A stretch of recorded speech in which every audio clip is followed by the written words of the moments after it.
What's up? Welcome to the Vegas Benchwarmer channel. This is a Benchwarmer podcast. My name is Eric. He hate me 702. And it looks like today I'm by myself. Sam is out with his girl looking at venues and stuff like that. I think Mo is either working or sleeping. And Jeremy is doing something else. He might pop on a little later. So we got a couple things to talk about. My shirt's dirty. Damn it. That's horrible. Okay, so we got a couple things to talk about. Hope everybody had a good week. Hope everything's going well in your guys' life. Make sure you like, subscribe, follow, all that good stuff, share, all that YouTube stuff. All right, so first thing we're going to get into is we're going to get into this horrible ass fight that just went down. Tyson Fury versus Arslanbek. I don't know how to fucking say his name. But yeah, it was what it was. Tyson Fury was coming back. He was trying to shake off some ring rust. He earned a unanimous decision. There was nothing that was great about it. He did what he had to do. Warm up fight, no big deal. I'm okay with it. So everything I expected. Guy kept coming forward. Fury just kept knocking him. Pop, pop, pop, pop, pop. I mean, it was okay. It was what you expected for it. Thing that I'm getting tired of. This is what I'm getting fucking tired of. Is he called out Anthony Joshua. So now we got Deontay Wilder and we got Fury both calling out Anthony Joshua when 5 years ago, everybody wanted these fights. So 2019, before Fury Wilder, everybody wanted Fury Joshua. Nope, couldn't get it done. Then you had Fury Wilder. Okay, you had the two. Then it was supposed to be Fury Joshua, but Wilder came back for the third fight, which I'm okay with 100%. But why didn't you fight Joshua after the third fight, Fury? No, you want to fight some other bullshit. So now that y'all ain't got no belts, everybody calling out Joshua. And the only reason why they calling out Joshua is because Joshua just knocked the fuck out of Jake Paul. So since he knocked Jake Paul out, he's got all these eyes on him. So if I had to choose which fight I would rather see, I would rather see.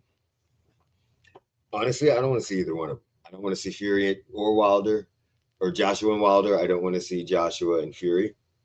I don't know what I want to see in this fight. The more exciting fight to me would probably be Joshua Wilder because Wilder's done. He's shot. And Joshua will probably end up knocking him out by like third or fourth round. They're going to throw some bombs. Fury Joshua to me is not going to be that good of a fight. But yeah, I don't care. I don't care. I'm just tired of everybody calling them out when 5-6 years ago we would have paid good money to see this fight. So yeah, that's just what it is. I just had to get that off my chest. We do have, you like the combat sports, we do have Gina and Rousey coming up May 16th. We're definitely going to talk about that. We might be doing a live stream to that depending on what time it is and how long that bitch is. But the main reason why we do the live stream would be for Nate Diaz and Mike Perry. But we'll let y'all know. Keep tuned into that. Next thing we're going to jump into NBA playoffs. Okay. So we ain't got many games left. It's coming down. And some of these teams have gotten huge injuries. We know that Luka and Austin Reeves are injured. We know that Cade Cunningham just came back. Jason Tatum is looking amazing after his tear. Hawks, after trading Trae Young, they went on a run. Raptors looking good for a young team. My Sixers, we ain't really doing good. And Embiid still hurt. So that's the East Conference. Right now, we got a couple teams that are locked in. We got the Pistons, the Celtics, the Knicks, the Cavaliers, and the Hawks. Those are all locked in through 1 through 6, right? Pistons got the 1 seed. Celtics got the 2 seed. Knicks got the 3 seed. Cavs got the 4 seed. And the Hawks got the 5 seed. So right now we could have either Raptors, Sixers, or Magic realistically get the 6 seed. Most likely going to be the Raptors. Based off of what is this? Basketball Reference, they have an 87% chance. Then, Sixers and Orlando could get the 7-8 seed. Then Charlotte and Miami are fighting out for the 9-10 seed. So 7, 8, 9, 10 is the playing games, as you guys know. So that's going to be kind of exciting. We made our predictions last week. I'm not going to make predictions again because Jeremy's not on here. Mo's not on here. So as it gets, how many games we got left? Okay, so as it gets closer, um, maybe next week we'll make the full playoffs once we get everything locked in. Trying to check right now. So we got 3 games left for the Pistons. My Sixers got 1. Okay, yeah, 1. So yeah, we'll definitely make our predictions once the play-ins go over with because we're not going to be back till next Sunday. Thank you for that like, whoever gave that to us. We appreciate you guys very much. So yeah, I'm gonna basically say it's gonna stay the way it is though. 7, 8, 9, 10. So it'll be Philly versus Orlando for the first play-in spot, and then Charlotte versus the Heat. Down with the OKC with the Western Conference. Western Conference right now, we know we got a couple locked in. OKC is locked into the 1, San Antonio is locked into the 2. The Lakers are right now at the 3 seed, thanks to LeBron putting on some magic. Denver is right now at the 4 seed, with Houston being the 5 seed, Minnesota being the 6 seed. So Houston and Minnesota are locked into the 5 and the 6 seed per basketball reference. So really, honestly, it's just Denver and the Lakers that can switch places. Then we got the Suns, Portland, Clippers, and Golden State Warriors. Those are all for the play-in 7, 8, 9, 10. Phoenix and Portland have a chance to switch for 7, 8, but I don't think that really matters because they'll play each other. It's just home court advantage in that. Same thing with the Clippers and the Warriors. They got a chance to go 7 or 9, 10. But I mean, Warriors may sneak up now that Curry came back. So Warriors may get to the 9 spot. But realistically, I'm going to say it's going to stay the same 7, 8, 9, 10. 7, 8, Portland, 9, 10, Golden State. So, couple things that I'm excited for. The Lakers. If I'm the Lakers, I know everybody says they want the 3 seed, right? You want to be the 3 or the 6 seed. So that way you don't have to play the 1 seed in the second round. I understand the concept of that, right? I don't agree with that in this scenario. Okay.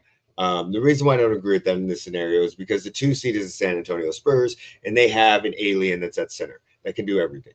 So, my take, if I'm the Lakers, I also don't want to play the Timberwolves. I don't want to play the Timberwolves without Luka or Austin Reeves. I think that is a very, very bad matchup for the Lakers. Just like last year when the Timberwolves beat the Lakers and the Warriors. So if it was me and I'm the Lakers, I want the 4 seed. I want it for 2 reasons. I think out of the top, out of the 3, 4, 5, 6 seed, of course the Lakers need hopefully Austin Reeves or Luka can come back sometime during the first round series. I'm not sure exactly when they're coming back. I think Luka's out to the second round. But out of those 3 teams, I think the Lakers and the Rockets are the weakest teams. So I think if the Lakers do play the Rockets, they have a chance to beat the Rockets. And then they face OKC. I'm not saying that OKC, they're going to beat OKC. I'm not saying that at all. But I would rather face OKC if I was the Lakers in San Antonio. This, Lakers have nobody that can stop Wemby whatsoever. That's kind of my theory. I think the Lakers should definitely be go to the 4 seed, but we'll see what happens. I think it's scarier to face the Spurs. On the East, I don't think it really matters. I think whether you face Detroit or Boston, it's still a sucks. It's you're still gonna have a rough day. They're gonna take your lunch money. So I'm excited about the playoffs. I think it's a very, very cool time right now. Basketball is extremely exciting. I hope we get some of these injuries taken care of so that way we can have teams at full strength. The teams I'm rooting for in the playoffs, of course, are my Sixers. I want my Sixers to do as well as they possibly can. Do I see them going very far? No, I don't even see them getting out of the play-in. We need to get rid of Paul George's contract. I'm 100% honest. I think we just need to blow it up. Trade Paul George. Try to trade Joel Embiid on pennies on the dollar. Shit, fuck it. Get rid of Tyrese Maxey. Let's do a full-on rebuild. And let's go with it. I don't know where our picks stand at, but that's what I'm thinking. We should 100% do a rebuild and just fuck. Sixers should just say, fuck y'all. Fuck Embiid. The process didn't work. I was on board for it, but fuck all this bullshit. So outside of the Sixers, I'm going to be honest. I'm rooting for the Lakers. I would love to see LeBron get a ring. I would love to see Luka get a ring in LA. I don't care about Lakers fans or anything like that. Granted, my dad's a Lakers fan, so I do care about him. But I don't really care about Lakers fans going crazy or all this other stuff. You win championships, you win championships. So I think that I think it would be really cool to see LeBron win a championship. I would love to hear what sports media would have to say about Bronny getting a ring. So I think that would be some great stuff. Would it matter in the GOAT conversation? No, it doesn't matter in the GOAT conversation between LeBron and Jordan. Um, my opinion about the GOAT conversation, there is a divide. And the divide 9 times out of 10 is the year you were born in. So I'm old. I already know this. I'm 44 years old. LeBron will never, there's nothing LeBron can do as of right now, unless to become my GOAT of the NBA. It's Jordan. LeBron, unless LeBron averaged, like, even if he wins this title right now, I don't really care because he's a third scorer. So yes, it's cool with longevity and stuff like that. But let's say LeBron said the next 2 years he went on a tear and averaged 40 points a game, maybe unreasonable stuff, right? And won 2 more titles or whatever. But no, he's not. I grew up in the era where fucking players didn't have sneakers. Not every player had a signature shoe. They do because of who? Jordan. Um, I literally grew up in the era where the Dream Team went to the Olympics, and there were players asking for their autograph beforehand. So the what I like to say is the influence that Jordan had on the game. Shit, I'm old enough I'm only a couple years after NBA Finals was tape delayed, and I grew up during the cocaine era of the NBA. So there was so much stuff that was happening that Jordan's influence, yes, Magic Bird helped like crazy. Jordan's influence reached a stratosphere that LeBron's never could. A lot of stuff that we see that athletes have, a lot of that is due to Jordan. Jordan having tons of commercials and stuff like that. The signature shoes like crazy. Like I said, it became a common thing. So that he'll never be my GOAT. But granted, that's not bad. LeBron is amazing. I'm not a hater. LeBron is fantastic. He is one of the greatest players that I've ever seen play in my life. I like Kobe over him, but he's one of the greatest players. He does everything. So yeah, I don't care about I just want to see him win. I think it would be very, very cool to see him win, especially if he retired. I love to see people go out on top. And also I love watching greatness. So I don't care where it comes from. Except for if it's a Raiders player. Fuck them. Fuck the Raiders all day, every day. I don't like watching that greatness. I don't really have any football stuff to transition to. So that wasn't a, yeah, but fuck the Raiders. I just had to get that out there. Fuck the Raiders. WNBA free agency. So first thing, there's a couple things that happened. So we'll go over a couple of WNBA stuff because there's a couple of things that had happened. First, you had the WNBA expansion draft, okay? And the Aces did lose somebody. So you had the WNBA expansion draft, and that was for the Portland Fire roster and the Toronto Temple, okay? We're going to pause on this real quick because I'm going to get into a little spiel about what I think is actually going to happen at the WNBA. I do think they have I think the WNBA is expanding too fast. I think they're expanding way too fast. So they added the Golden State Valkyries last year. They now have the Portland Fire and the Tempo. So that's 3 teams. Granted, they only had 12 teams, right? They only had like 12 teams or 13 teams. However many fucking teams they had. 12 teams. They only had 12 teams. So they already added 3 teams. Now they have Cleveland coming in 28, Detroit coming in 29, and Philadelphia coming in 2030. So they went up to 18 teams. Now, yes, by sport league standards, that is not a lot of teams. NBA has 30, 32 teams. NFL has 30, 32 teams. I don't know how many teams baseball has or hockey. So, but I'm guessing most of them have between 28 and 32 teams, right? So yeah, that's not a huge number, but expanding too fast hurts everybody. I think this happened in the very beginning of the WNBA, where it hurt a lot of teams really expanding because a lot of the teams that were good we no longer have. Kudos to Connecticut bringing them back to the Houston Comets or whatever. But the Houston Comets was one of the greatest WNBA teams that somehow went defunct.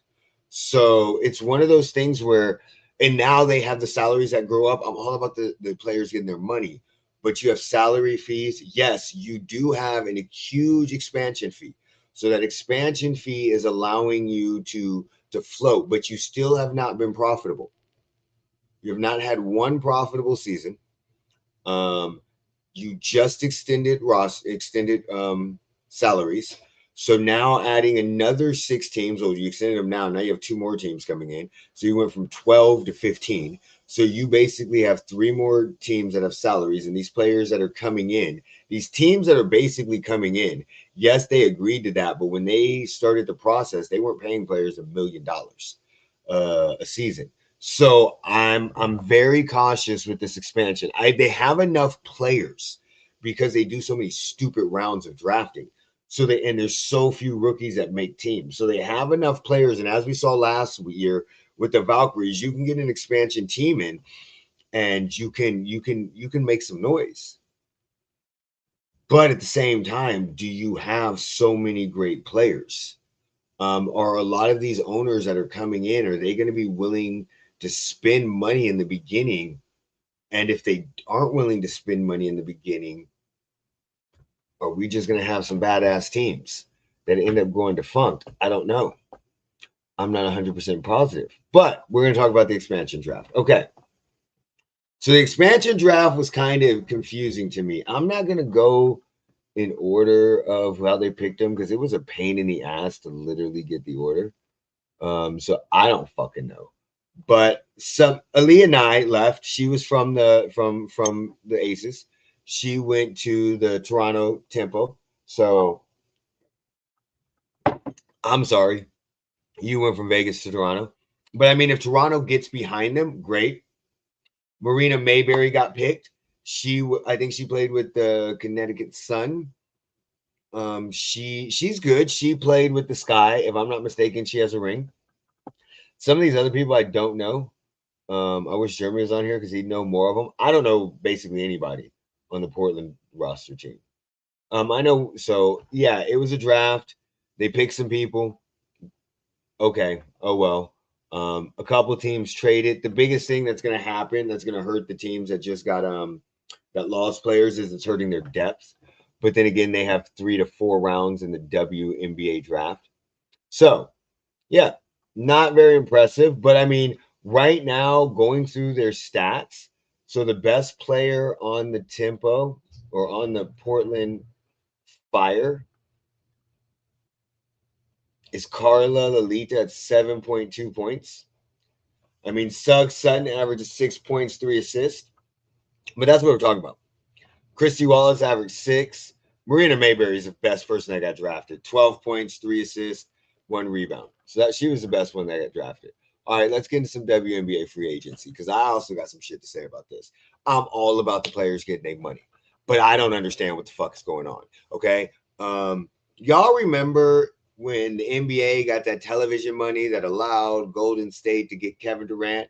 And remember when like Evan Turner got signed to a big contract and Tyler Johnson and a whole bunch of these motherfuckers got signed to a big contract? That's kind of what's happening now. Granted, we do have a couple 1-year deals. Oh, I didn't see this. Okay, so Chicago Sky and Los Angeles Sparks. We're going to get into Chicago Sky. This is funny. So they agreed to a trade that will send Rickea Jackson to the Sky for Ariel Atkins. So Rickea Jackson is a small forward / power forward, mainly a small forward. She got drafted in the same draft as Angel Reese and all them. With so she's there. Maybe she got drafted the year before, but she's there. That's because they traded Angel Reese. I like that. That was very good. I need to know. No, I don't want the tracker. I need to know exactly how much they're getting fucking signed for. Because this has been what I've been talking about. Some of these teams are. I'm just not understanding it.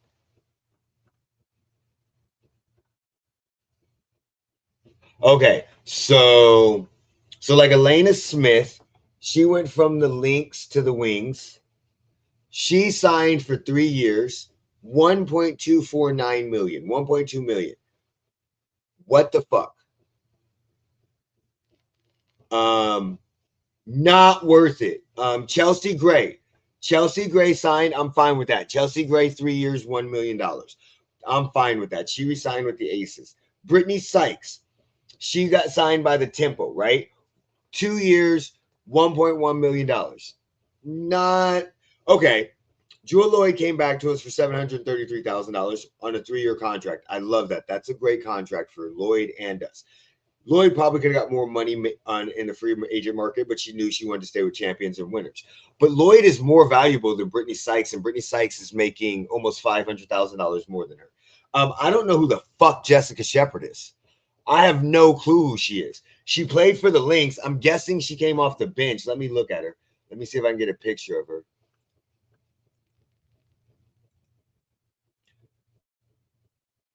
Yeah, she came off the fucking bench.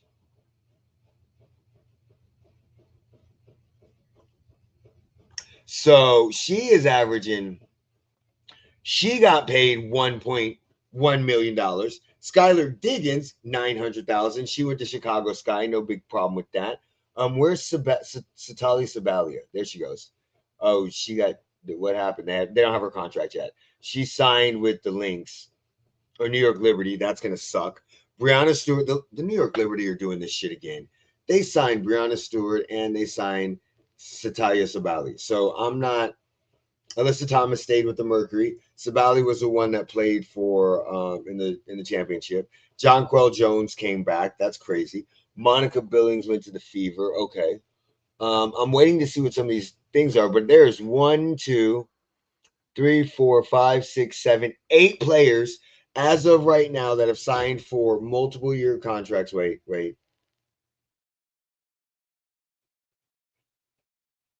Okay, so not 8 players. 6 players signed for multiple year contracts of $1 million. And I would say out of those 6 players, I would say one. Now I know we're gonna have, I don't see her yet because she wasn't announced. Alicia Gray got signed. She resigned to the Dream and she got a nice little contract. But besides Chelsea Gray, I think the Chelsea Gray contract's good. I think the Jewel Lloyd contract's good. I think the Skylar Diggins contract is good for the Sky. Um, I think the Jackie Young, I don't like it's only 1 year. I do not like that at all. I got to see the rest of them. But I think those are good. Brittany Griner signed for $1 million with Connecticut. That is crazy. That is insanely crazy to me. I do not think she deserves $1 million. So I'm saying in the next couple of weeks, when we see more of the free agency come out, we're going to see more money get out. There's going to be a lot more money that is going to be paid out, and you're going to see a lot more $1 million contracts. Trying to see who else it made a good money. I'm going Derek Hamby. Okay, here's another one. Derek Hamby resigns with the Los Angeles Sparks for a 3-year deal, close to $3.5 million. That's fine.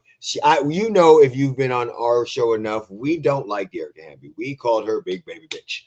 Okay, because she sued the league, she sued the Aces, she tried to do all this other shit, but she averaged 18.4 points, 7.9 rebounds, and 3.3 assists.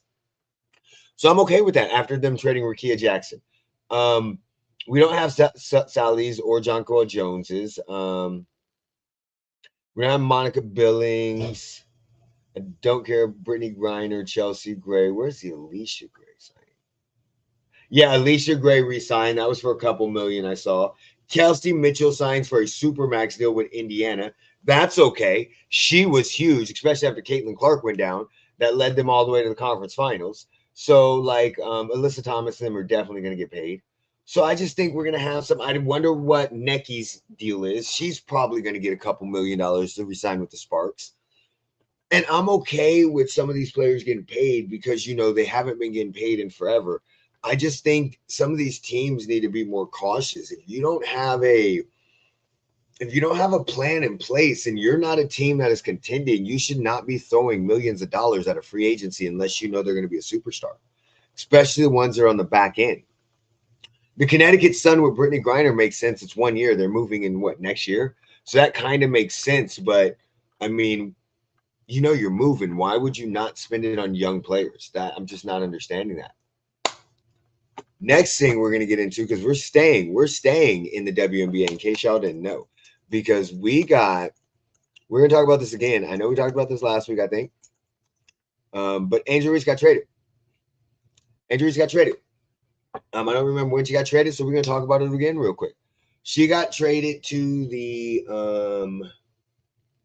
Atlanta Dream. Okay, she got traded to Atlanta Dream, and I've seen some shit online that bothers me, because a lot of teams are saying that, a lot of people are saying, and I don't understand that the Chicago or Atlanta fleeced Chicago. That's what it is. A lot of people are saying that Atlanta got over on Chicago. I don't understand why. And they're just stating the facts, the stats, right? Oh my God, she averages this many rebounds a game. I don't care about that. With Atlanta, she's going to fit in great. Depending on who they kept, I don't actually remember who they kept. I know did they keep Monica Billings? Atlanta Dream roster. I know they re-signed Alicia Gray. They lost. They got Ryan Howard. They kept Brianna Jones. Okay, so yeah, she's gonna fit in good, because you got Alicia Gray and Howard as guards. You're gonna have an Angel Reese at forward. They're gonna need to pick up a center. I'm not 100% sure who their center is gonna be. But they're gonna need to pick up somebody right there. But she's gonna fit in really, really good. They might move Brianna Jones to center. So what they'll probably do is they'll probably move Brianna Jones to center. So I'm guessing they're gonna start Ryan at the 1, Alicia at the 2, or swap that. They're gonna start. Taylor hasn't averaged any points.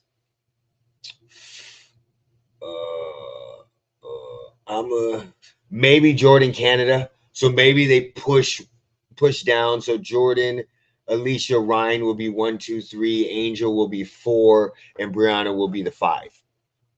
So that's what I think. That's what I think they're going to take. Oh, that's what I think their lineup's going to be. And let's say bring in a center. So I think she's going to fit in really, really well there. But I don't understand why the Dream gave up 2 first-round picks. Yes, people are saying that they're going to be later in the draft because the Dream are a very good team. So yeah, they might be a little later in the draft, but it doesn't matter. It doesn't matter if you get technically. Angel Reese was what, the 7th pick by the Sky, and that would have been basically a draft pick or a playoff pick at the time, because there was only 12 teams, and I think they had 6 teams that went to the playoffs, or 8 teams that went to the playoffs. So you could still be in the playoffs and have a 6 or 7 pick in the draft. That doesn't matter. It's not like they're going to be a contender automatically. But the Dream gave up 2 first-round picks for a player that they knew was going to get traded. Everybody knew Reese was going to get traded. As soon as they signed their CBA, the stupid article that came out that Reese tried to say, they twisted her words, the constant shit talk, the constant negative publicity that she got just from words that she said, being very, very confident in the beginning, and then not living up to the expectations that she set herself. So, I mean, there was a lot of it was like oil and water. Chicago and Angel did not mix. I don't think Angel liked being in Chicago. I don't think it mixed. I think Atlanta is perfect for her brand, what she's trying to accomplish off the court. I think it is an amazing destination for her. But you gave up 2 first-round picks for somebody that you knew was going to get traded. And it happened very, very quickly. So I don't think there was a bidding war. So I don't think Chicago got fleeced. I think Chicago made a very, very good trade. They knew they were going to get traded. I mean, they traded her. They got a strong offer, and they didn't do anything, because sooner or later the offer could go down and they could back out and go get somebody else. So I don't think Chicago was expecting to do first-round picks for her. I think that was a great trade for them. I think as of right now, both teams won. Let's see who Chicago drafts, though. If Chicago doesn't draft anybody good, then yes, and Angel Reese turns into what her capability was, the capability the ceiling that people think she has, then yeah, Atlanta definitely fleeced her, but I don't think Angel Reese's ceiling is extremely high. I think Angel Reese is basically who she is. She is going to be a rebound monster. She may get a double double, but I think Angel Reese is going to average for most of her career maybe 10 points, 10 rebounds. I don't think she's going to um I don't think she's going to average so 14 points, 12 rebounds. Yeah, I think that's basically what she's going to stay at. So I don't know how much better she's going to get. They're not going to ask her to win to be a scorer. So I think she's going to be good. But also with that trade that Chicago did make for Angel Reese, that freed them up to trade for Rickea Jackson, which I think Rickea Jackson wasn't was getting held back in LA. So I like Rickea Jackson. I think Rickea Jackson's going to be very, very good for Chicago. I think that's a good fit for him. So yeah, overall, I think it was a very good trade for both teams.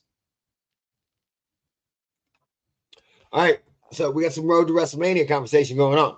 Okay, we know WrestleMania is what it would have been 7 days away yesterday. Is it Saturday, Sunday, or Friday, Saturday? I always forget that. I think it's Saturday, Sunday. It's Saturday, Sunday. So we'd be 7 days away from day 2, right? WrestleMania is next weekend, right? Yeah, WrestleMania is next weekend.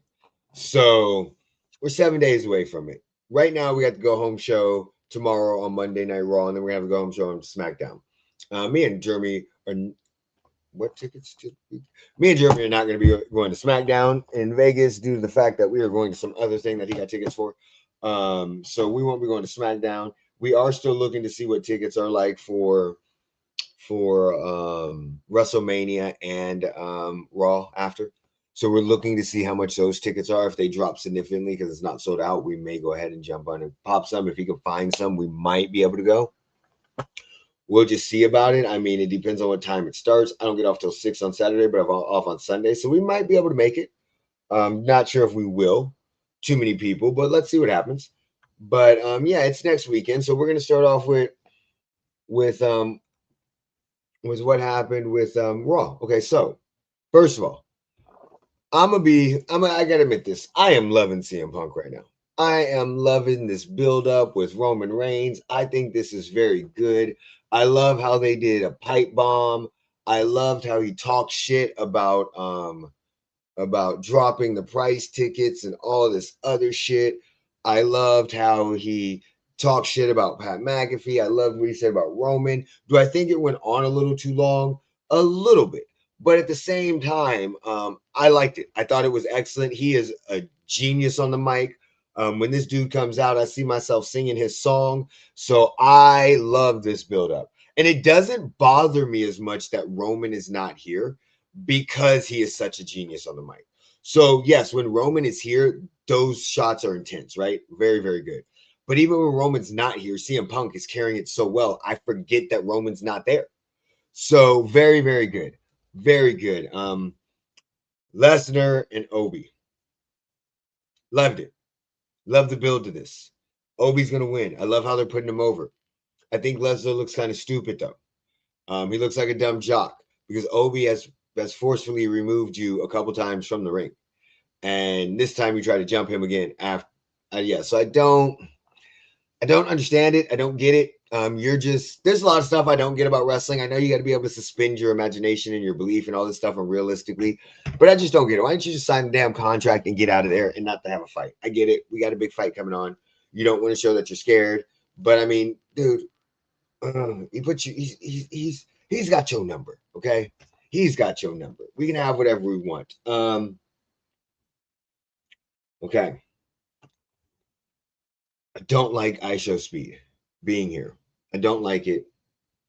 I don't like it at all. It does not make sense to me. I understand they're doing the curse from what's his face, which I can't pronounce his name right now. So I get that they're doing that curse.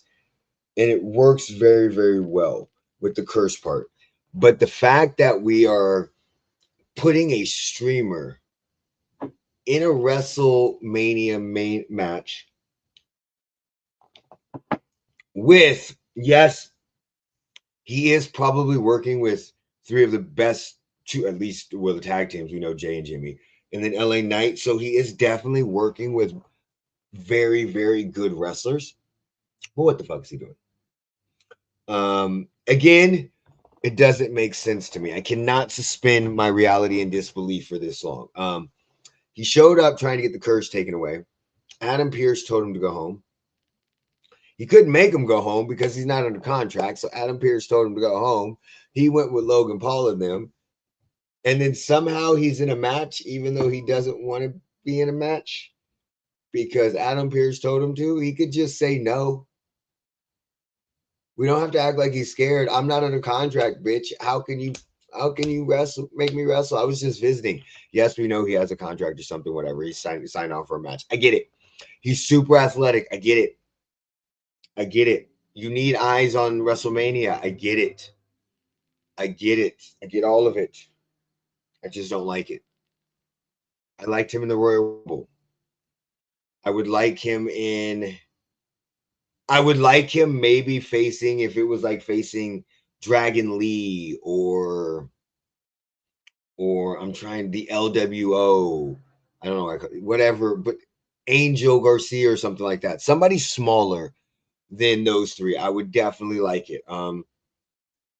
Yes, I know he's gonna probably get whooped. There's gonna be times that he gets in, he's gonna do some shit. I get it. He's super athletic, he's super strong. I've seen him box, I've seen him do MMA, so I understand the idea. I just don't like it. I don't like it. And you do need something to do. I don't understand how the tag team champions are not being defended at WrestleMania. What the fuck are we doing? That is more important than ISO Speed being in there. I don't get it. I don't. Bailey and Lash Legend. I don't care. I don't care about these matches. These are just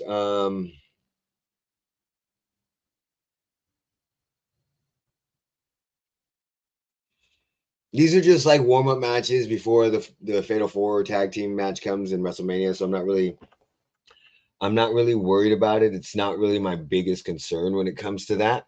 So I didn't really care about it. Yeah, it was like, oh, okay. I didn't care about okay, we'll get into that in a second because I got a little bit to talk about with that.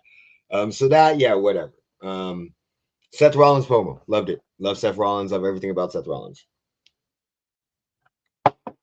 Can't go anything with it. Do I like the Visionary with Gunther? No, but I do like the idea. After they showed Gunther saying "You owe me a favor" and what we've seen happen with Paul Heyman, I do with the favor with CM Punk. I really do like that because now again Gunther's career killer idea is is is becoming smarter. So I like that. I had to see it. At first I didn't like him attacking Seth, but I'm waiting to see what they build for. So I got to see what happens this Monday on WrestleMania. I don't care about Penta. I don't care about the three against the Los Americanos. I don't care about the fake El Grande. I don't care about any of that shit. And I don't care that Rey Mysterio Jr. is joining the Intercontinental Tag Team match. I don't give a fuck. I don't care. I think that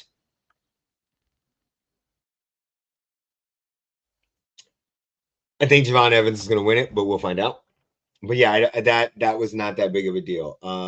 The Rhea Ripley, Io Sky versus Michin and B Fab. Okay, all right, let's get real. I loved it. Very good match back and forth. I wish they would do more with Michin and B Fab. I loved how they held Rhea Ripley and beat the shit out of Io Sky because Rhea Ripley and Io Sky's relationship is very convoluted and very weird. But they're very good friends. So I love that because you don't want to hurt Io. That's how you get to Rhea and get mental games. I get it. I loved all of it. And we'll talk about the follow up on SmackDown. Like I said, and then I'm just going through overall great. Okay, now let's get back. We're skipping one because I'm having trouble remembering this off the head. So I'm going through like what happened and everything like that. So, all right. Finn Balor, JD were supposed to fight. They were supposed to get it on. And Dom does what Dom does. Dirty Dom. He attacked him. Came out of nowhere. Not out of nowhere. He ran straight out of the back.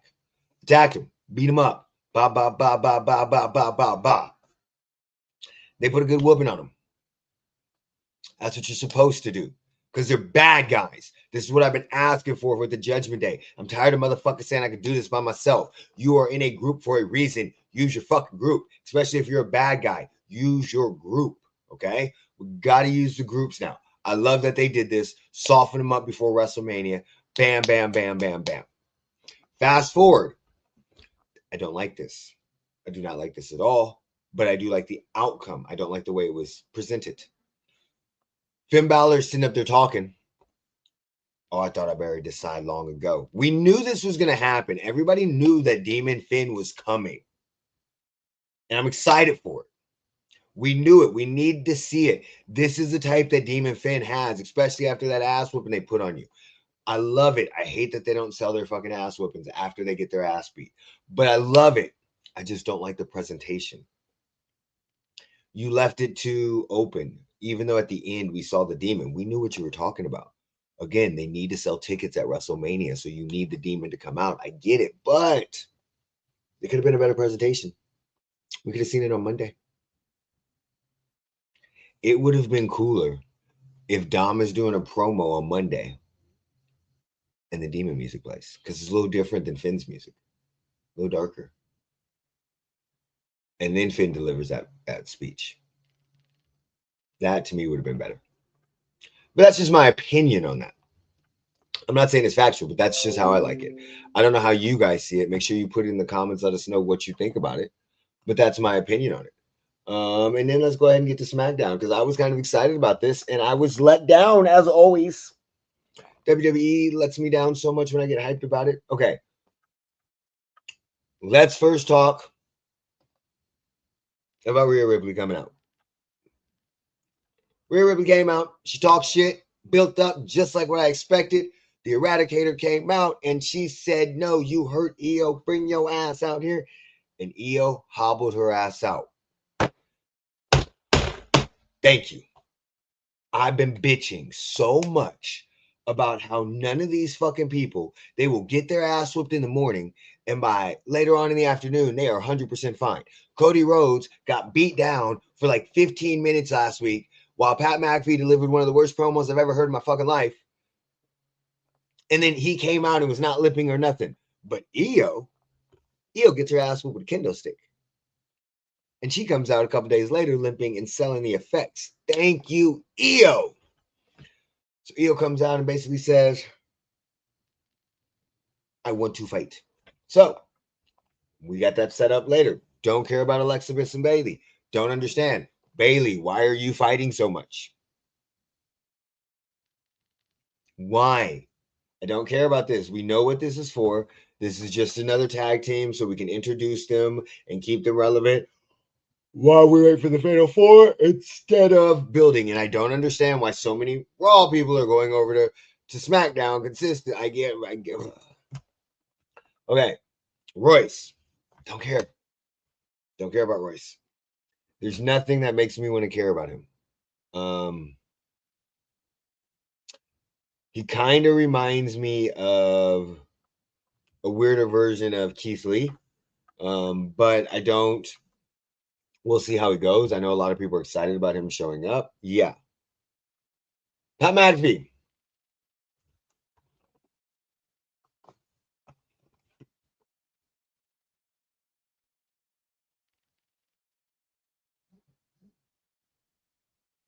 I don't know what to say here. I don't know what to say here at all. All I know is that it seems like they're doing PR damage. There was a report that came out that said Pat McAfee did not want to be involved in it, but then he came in and said he did. He comes out and he's trying to be the bad guy by getting cheap heat by insulting fans. Rhodes came out for a response. He said everybody wants to see them. Cody was about to leave when Pat insulted him one too many times. You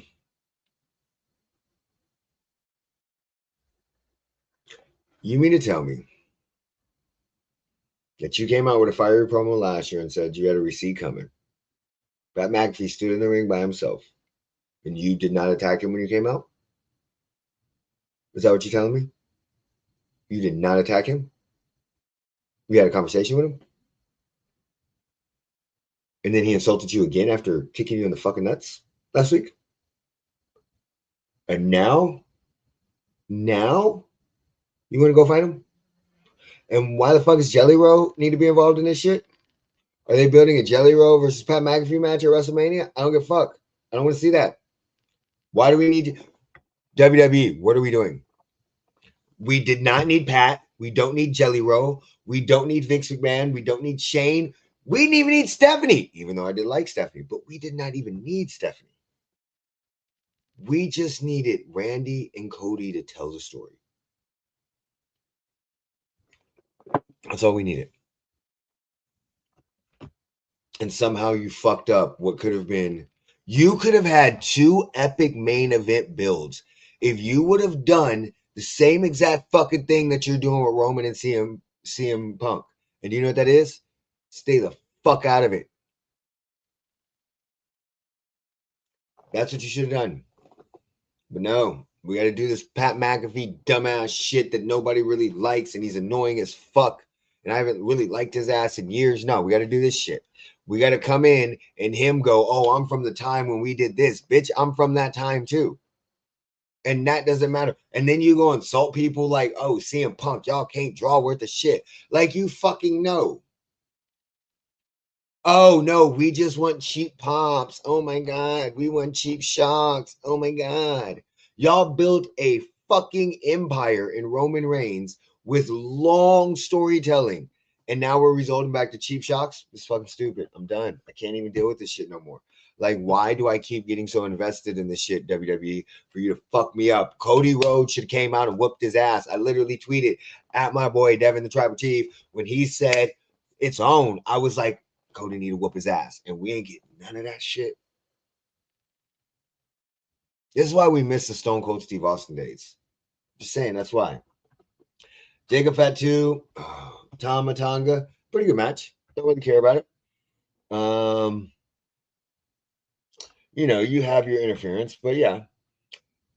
Sami Zayn, I don't know if you guys know this. I'm not a fan of Sami Zayn, so I don't care about Sami Zayn. I don't care that he has a United States Championship. I definitely agree that Trick Williams taking it off him is going to be very good. I think that's going to be a good match. I'm not saying it's a bad match. I just don't care.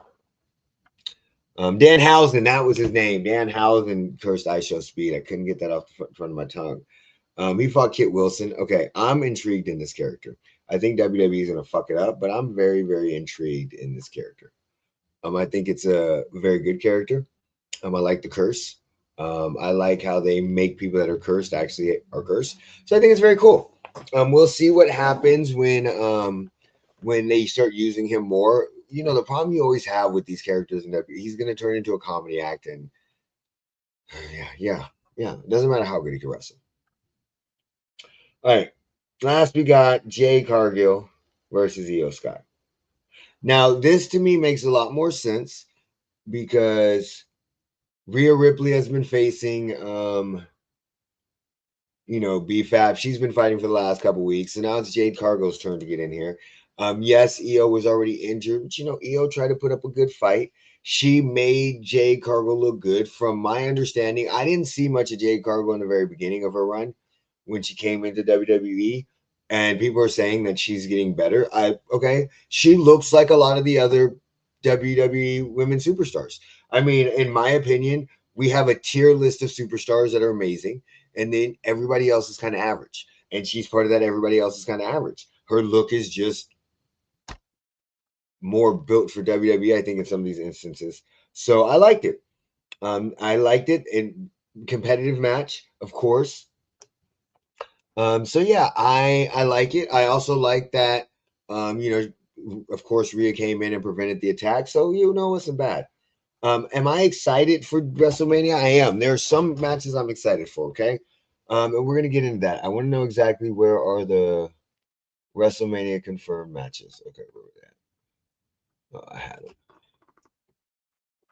So So as of right now, I know we got LA Knight and the Usos versus ISO Speed in the Vision. I don't care about that. I don't give a fuck about that. Um, Logan Paul, I think he's a better wrestler than people give him credit for because of how athletic he is. Austin Theory, okay.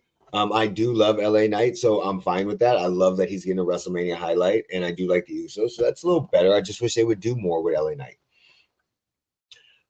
Fatu versus Drew McIntyre, don't care. Don't care. Don't give a fuck. Stephanie Van Care versus Liv Morgan. Okay, so I forgot to talk about this on Raw. I do when Liv was talking to Roxanne and saying, "You understand what we had to do to Finn. It was just business." And Stephanie Van Care came out of nowhere and fucking bomb, and their heads collided, and then she threw her to the TV. That was epic. I like Stephanie Van Care more when she talks, when she doesn't talk.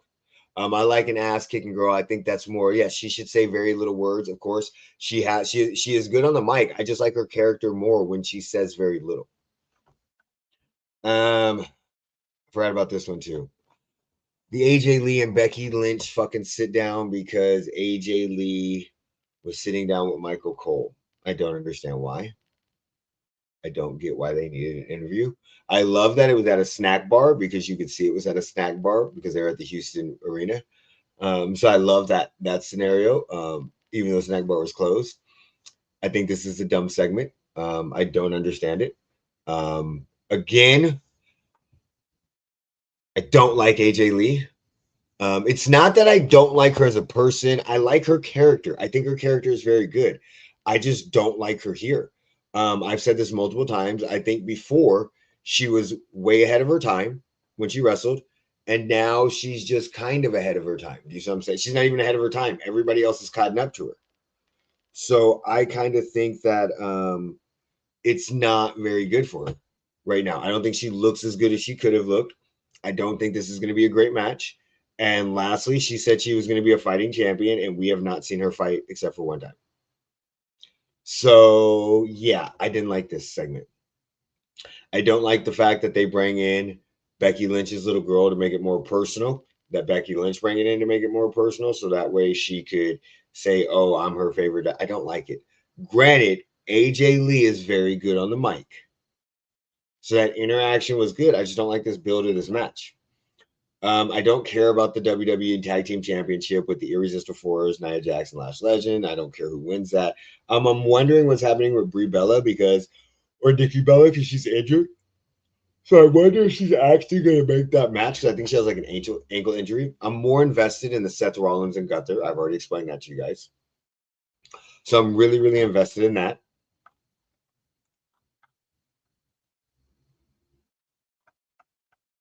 And then Cody Rhodes and Randy Orton, even though Cody Rhodes and Randy Orton are not great, or the build isn't being great because of Pat McAfee, I'm still interested in investing in that match. That match is going to be great. Brock Lesnar and Obi, I want to see, yes. Jade Cargill and Rhea Ripley, I want to see it, but I don't care. The Intercontinental Championship ladder match, I think it's very cool that they're having a ladder match at because of Penta, but I think it's going to be interesting. Rusev seems like the outlier there because he's not doing any flippy shit. But yeah, it's going to be interesting. And then I'm very excited for Finn Balor and Dominic Mysterio. I want to see the Demon. Um, I do not think that should be a competitive match with the Demon. I think it should be a squash. Sami Zayn and Trick Williams, I don't care, but I think Trick Williams is going to win. And of course,